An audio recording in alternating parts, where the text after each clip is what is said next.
Welcome to Train Signal. My name is Ed Lieberman and I'd like to welcome you to this course on Windows Server 2008 Network Infrastructure. Now let me talk about what we're going to go over in this video. First I'll tell you a little bit about myself and Train Signal training as a whole. Then I'll go over exactly what's covered in each video of this course. We'll talk a little bit about the Global Mantix scenario that we're going to use to help explain some of the technologies in this course. And then I will show you exactly what you will need if you want to follow along with me while watching the course. So first, let me tell you a little bit about me. My name is Ed Lieberman, and as you can see here, I have managed to rack up a number of different certifications over the years working in technology. But I'll tell you what, the letters I'd like you to pay attention to most would be right here. MCTS, Microsoft Certified Technology Specialist. And the reason why is because that's what this course is going to get you ready for. This course is going to help you to pass the 70-642 exam, which will give you a Microsoft Certified Technology Specialist certification as well. Now, I've been working in technology for about 18 years. When I first got started, I was working for an Apple dealer selling high-end Macintosh solutions. After that, I moved over into another company that was on the PC side of things, and in that company I was not necessarily a formal IT professional for the company.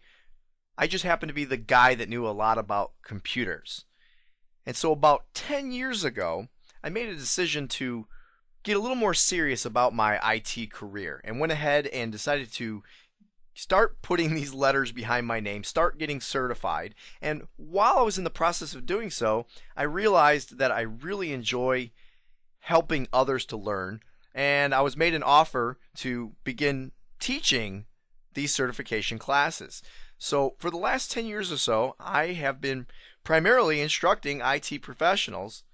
Now, when I'm not in the classroom, I'm either out consulting with a company on their networking needs, or something I really enjoy doing is tutoring grade school children who are really struggling with math.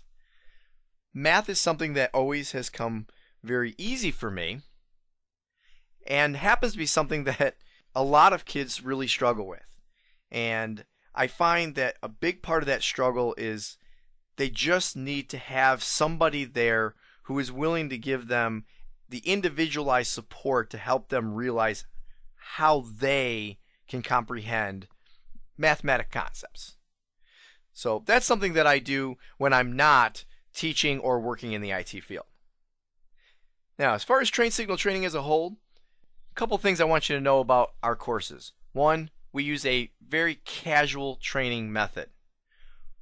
You will find as we go through this course, you will see that we don't necessarily use all the formalities that you would find in a typical classroom.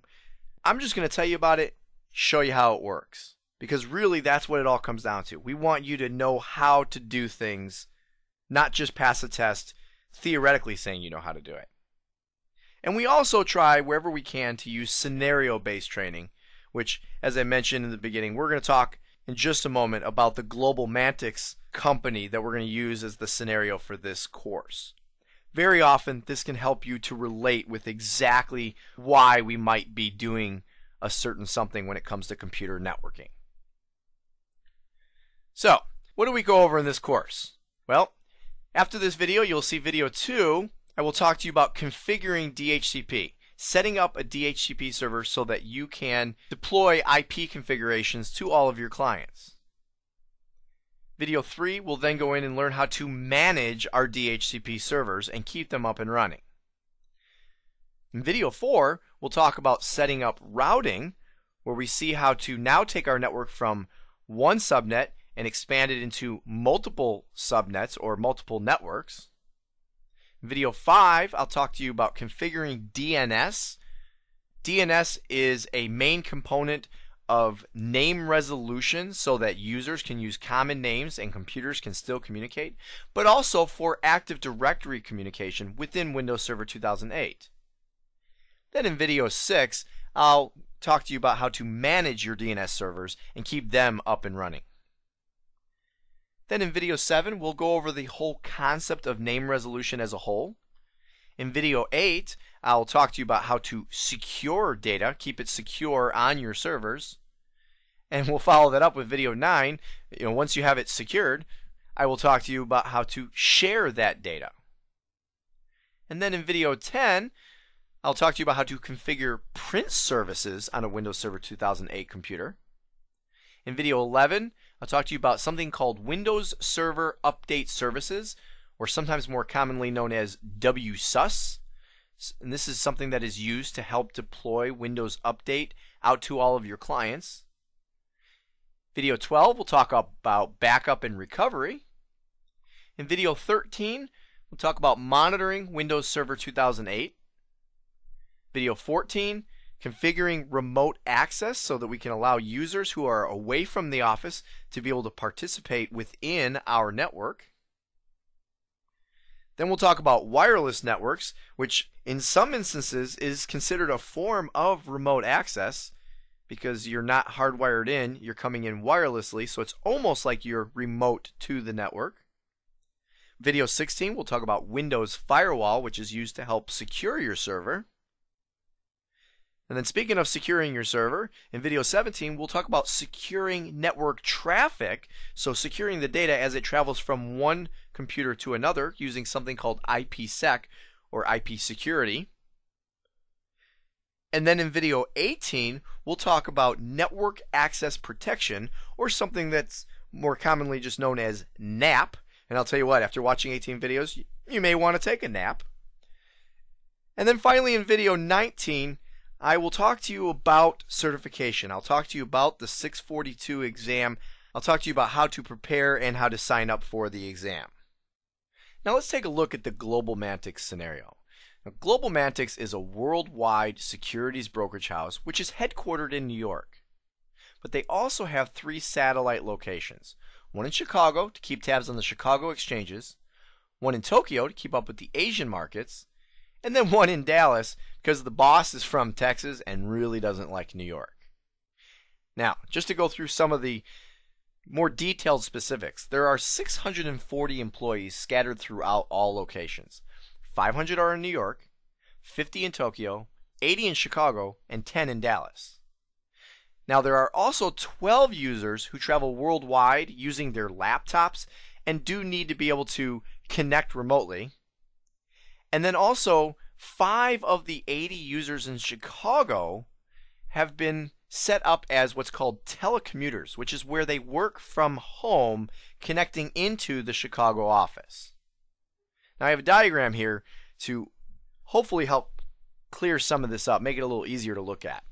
First of all, we have the New York headquarters where we have 6 servers along with our 500 Vista clients. We have our Chicago office with 3 servers and 75 clients. Now remember, there were 80 employees out of Chicago, but 5 of them are working from home. And then we have our Tokyo office with a couple of servers and 50 clients. And in Dallas, we have 1 server with only the 10 users that are out there working on Vista. Now we also have our 12 mobile users who travel around the world with their laptop.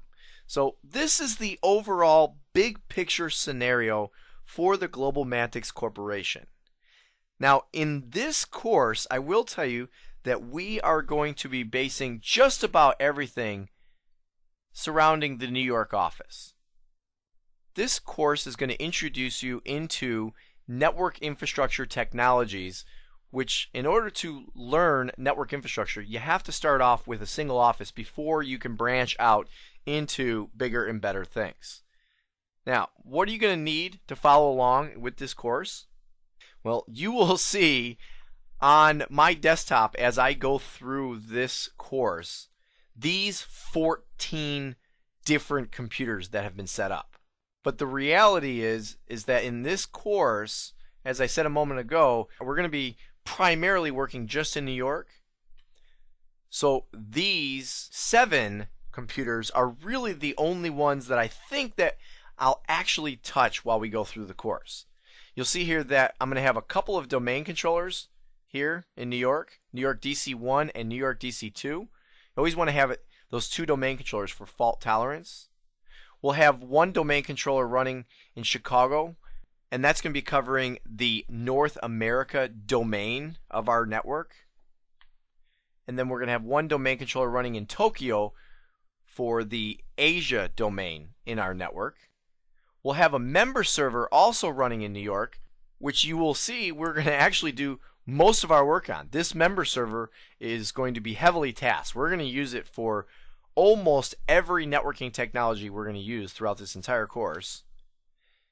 I know that we will definitely use a Vista client out of New York, and we'll probably even touch the occasional XP client out of Chicago. Now the reality is you may not have access to 7 computers or even have a computer that is capable of running 7 virtual machines simultaneously.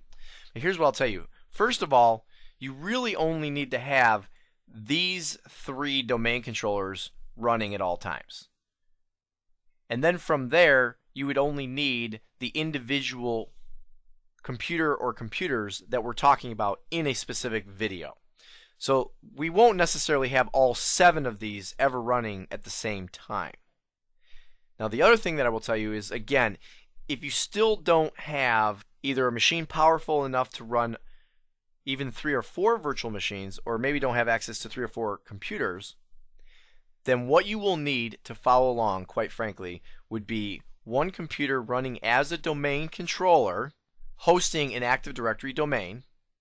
You should have one other computer acting as a member server, although I'll tell you what, you could just do everything in this video pretty much from the one domain controller, just have it be an everything computer. And then you'll need one other computer to act as a client. So there are a lot of options available to you, but in this video, if you take a look at what I'm going to be doing, and if you want to try to mirror what I'm doing, these are the computers that I will be using. Now this is the desktop of my computer, and these are the 14 computers that I was referring to that you will see. But these individual icons that you see here, like here's New York DC1 and New York DC2, what these are icons representing what's called remote desktop connections. The way I will be doing just about everything in this course is through remote desktop. From my desktop here, I will remotely connect to these other computers. Now there will be some instances where remote desktop won't work, and then I will have to go to the actual machine, but otherwise you will always see me connecting from here. Alright, well, are you ready to get started learning about Windows Server 2008 network infrastructure? Awesome! Well, let's go then. I'll see you in video 2, where we're going to learn about DHCP configuration.